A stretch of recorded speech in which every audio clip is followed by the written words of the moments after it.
नमस्कार दोस्तों और स्वागत है इस मॉड्यूल के अंतिम लेसन में। अब तक हमने कई तरह की भावनाओं के बारे में सीखा। मैं पर्याप्त अच्छा नहीं हूं की भावना, रक्षात्मकता, तनाव, चिंता, ईर्ष्या, उदासी, डर, टालमटोल और प्रेरणा की कमी। इनमें से हर एक भावना पहली नजर में बोझ लगती है, लेकिन असली सवाल ये है, क्या हम इन भावनाओं को केवल बोझ मानेंगे या इन्हें आत्मविकास का साधन बनाएंगे। Thibaut Meurisse master your emotions में लिखते हैं, your emotions are not obstacles, they are signals guiding you towards growth. यानी भावनाएं बाधा नहीं बल्कि संकेत हैं। वे हमें बताती हैं कि हमें कहाँ सीखना है, कहाँ बदलना है और कहाँ आगे बढ़ना है।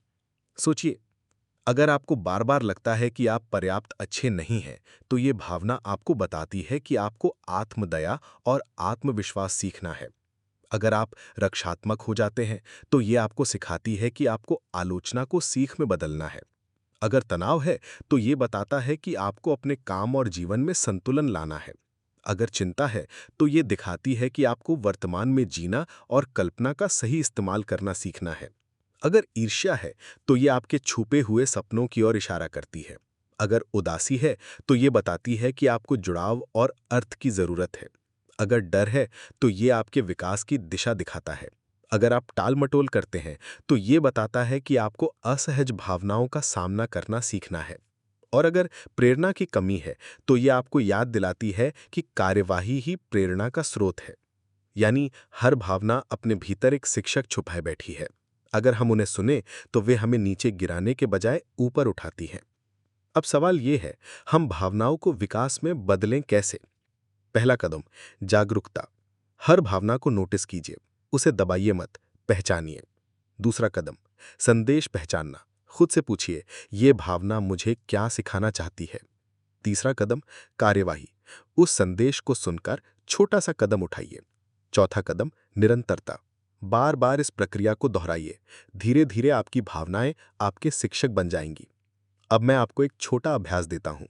आज एक डायरी लीजिए और उसमें लिखिए, इस हफ्ते मैंने कौन सी नकारात्मक भावना सबसे ज्यादा महसूस की। ये भावना मुझे क्या सिखाना चाहती थी। मैं इस सीख को अपनी जिंदगी में लागू करने के लिए क्या कदम उठाऊंगा।